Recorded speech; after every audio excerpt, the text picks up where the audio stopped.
Assalamualaikum, salam. Selamat sore, salam sejahtera untuk kita semua. Yang saya hormati Ibu Dirjen Bimas Kristen, Ibu Jane Mary Tulung. Yang saya banggakan, Sekretaris Umum Persekutuan Gereja-Gereja Indonesia, Pendeta Jeki Manuputi. Masih main badminton, Pak Pendeta? Yang kami hormati Ketua Umum Sinode Gereja Bethel Indonesia, Pendeta Rubin Adi Abraham, dan Bapak Ibu sekalian yang tentu tidak bisa satu persatu tanpa mengurangi rasa hormat saya kepada Bapak Ibu sekalian, saudara-saudara umat Kristiani yang dikasihi. Yang pertama, mari kita panjatkan puji syukur kehadirat Tuhan Yang Maha Kuasa. Kita dipertemukan sore hari ini dalam suasana yang sungguh menggembirakan dan di luar dugaan saya, karena saya pikir acaranya ya biasa-biasa saja gitu. Ternyata acara sore ini luar biasa, banyak pakai baju adat.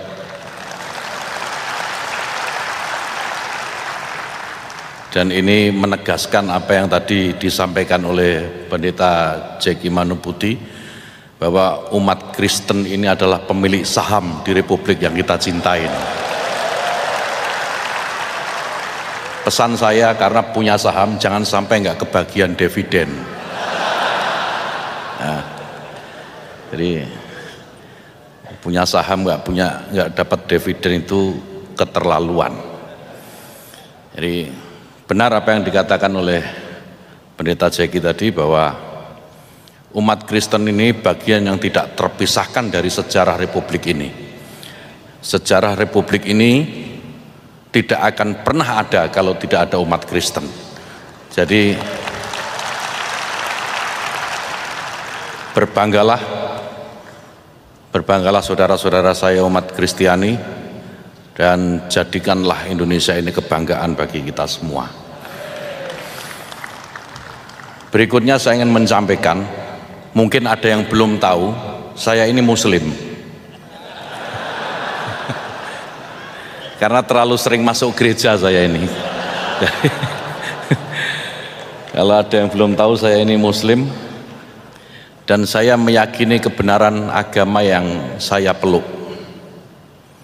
Di saat yang sama, saya juga berharap saudara-saudara saya umat Kristiani ini juga meyakini bahwa agama yang dipeluknya adalah kebenaran.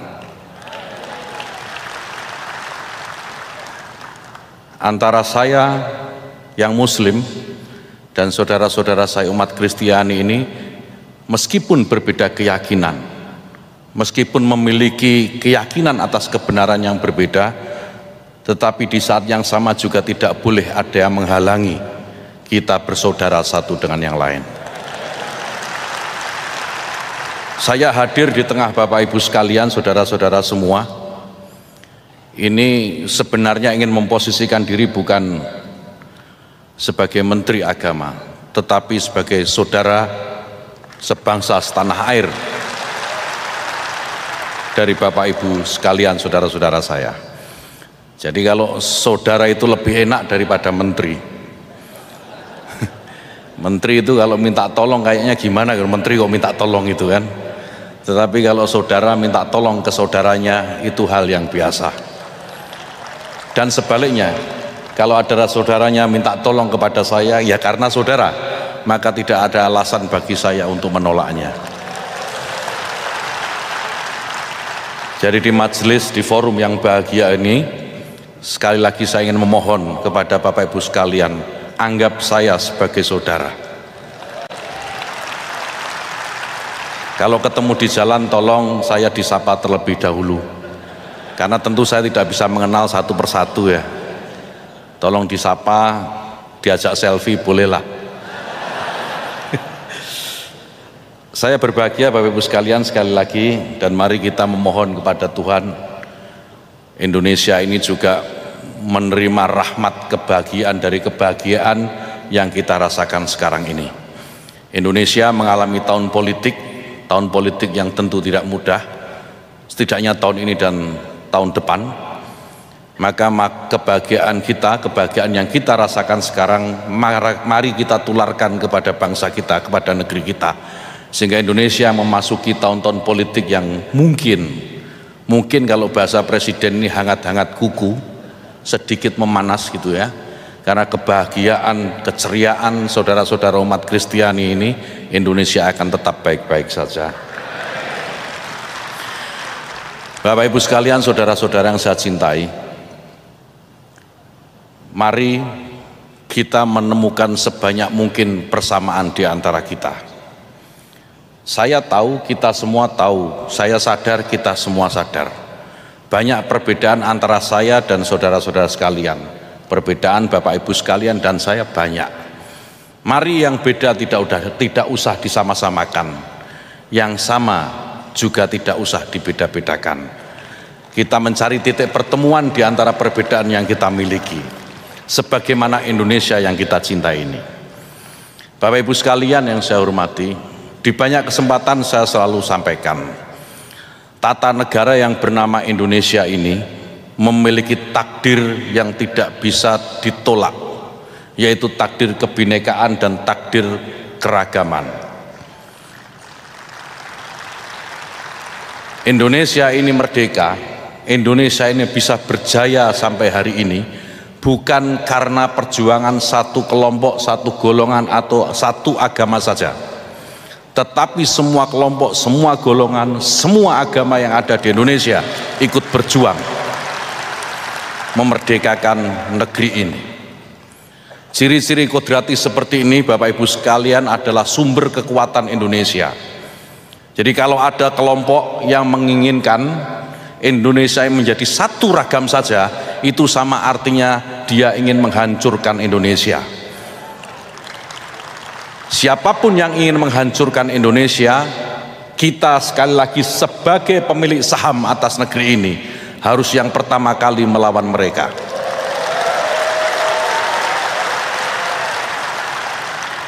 Oleh karena itu saya juga merasakan sekaligus ingin meminta maaf dalam kesempatan yang baik ini. Di beberapa tempat masih muncul beberapa penolakan pendirian tempat ibadah, terutama untuk saudara-saudara saya umat Kristiani. Saya minta maaf. Mungkin yang sedang melarang-larang itu, yang tidak ingin tempat ibadah berdiri, pikniknya kurang jauh. Belajar dari guru yang salah, kita maklumi. Itu saudara kita yang sedang tersesat dan mari kita tunjukkan ke jalan yang benar. Kami pemerintah sedang berusaha, sedang merumuskan sebuah peraturan. Banyak kritik memang, banyak masukan tentang peraturan pendirian rumah ibadah. Sebagian saudara-saudara kita minta agar peraturan pendirian rumah ibadah dicabut saja, karena ini akan mempersulit umat untuk mendirikan tempat ibadah. Di sisi yang lain ada yang minta udah biarkan saja, itu penting. Kami pemerintah mengambil jalan di antara keduanya. Bapak Ibu sekalian, logika dasar yang kami gunakan bahwa negeri ini harus memiliki aturan. Tidak boleh negeri ini tidak memiliki aturan. Pencabutan peraturan pendirian rumah ibadah itu kalau kita renungkan, sebagaimana tadi Pendeta Jeki juga sampaikan, kita ini harus merenung. Kita merenungkan sedikit saja.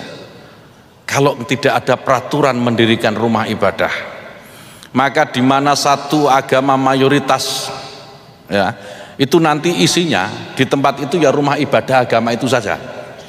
Sebut misalnya di Jawa Barat ini mayoritas Muslim. Kalau tidak ada aturan pendirian rumah ibadah, maka di sepanjang jalan, di sepanjang wilayah satu daerah itu, sepanjang mata kita memandang, yang ada hanya rumah ibadah umat Islam saja. Sebaliknya nanti di Sulawesi Utara yang mayoritas umat Kristiani di sana, maka yang kita lihat sepanjang jalan, sepanjang mata kita memandang ya hanya gereja saja. Dan ini Bapak Ibu sekalian sama sekali tidak mencerminkan kebinekaan, tidak mencerminkan keindonesiaan, dan tidak mencerminkan takdir kita sebagai sebuah bangsa yang memang beragam. Oleh karena itu, pemerintah sekarang sedang merumuskan peraturan mendirikan rumah ibadah yang mempermudah peraturan sebelumnya. Tetap diatur, tetapi bagaimana peraturan ini bisa mempermudah setiap umat beragama yang ingin mendirikan rumah ibadah. Peraturan yang lama, Bapak Ibu sekalian, untuk mendirikan rumah ibadah itu ada 2 rekomendasi yang harus dipenuhi. 1 rekomendasi dari FKUB, yang kedua rekomendasi dari Kementerian Agama. Di peraturan yang baru kami usulkan kepada Presiden agar pendirian rumah ibadah itu hanya cukup 1 rekomendasi saja, tidak perlu ada rekomendasi FKUB, cukup rekomendasi dari Kementerian Agama saja. Karena kami memahami betul dari beberapa persoalan yang muncul dari pendirian rumah ibadah ini, kebanyakan itu karena rekomendasi dari FKUB tidak keluar, sehingga pemerintah daerah tidak berani memberikan izin IMB bagi rumah ibadah. Nah, ini kita buat sedemikian rupa sehingga aturan tetap ada, tetapi aturan ini mempermudah, tidak mempersulit seperti sekarang. Nah, kepada saudara-saudara umat Kristiani, saya mohon doa agar peraturan ini segera terbit dan kita hidup beragama di bangsa yang majemuk, di bangsa yang berbineka ini juga semakin tenang dalam menjalankan keyakinan kita. Bapak Ibu sekalian, yang terakhir saya ingin mengingatkan kepada kita, selain sebagai rumah besar, selain kita memiliki saham atas negeri ini, saya ingin mengajak Bapak Ibu sekalian, mari kita jadikan Indonesia ini sebagai martabat kita semua. Kalau kita memiliki martabat, martabat kita ini diganggu, martabat kita ini diinjak-injak oleh yang lain, maka tidak ada pilihan buat kita selain melawan itu. Jadi kalau ada yang ingin merusak atau mengganggu martabat kita yang namanya Indonesia, mari kita bersama-sama melawannya. Tidak peduli agamanya apa. Tidak peduli. Kalau yang mengganggu martabat kita sebagai sebuah bangsa ini agama tertentu, sudah nggak peduli. Kalau mengganggu Islam ya kita lawan sama-sama. Kalau mengganggu Kristen kita lawan sama. Karena ini martabat kita Indonesia ini. Indonesia beragam. Indonesia beragam dan keberagaman itu adalah kekuatan bagi Indonesia. Tidak akan ada Indonesia jika tidak ada Islam. Tidak akan ada Indonesia jika tidak ada Kristen.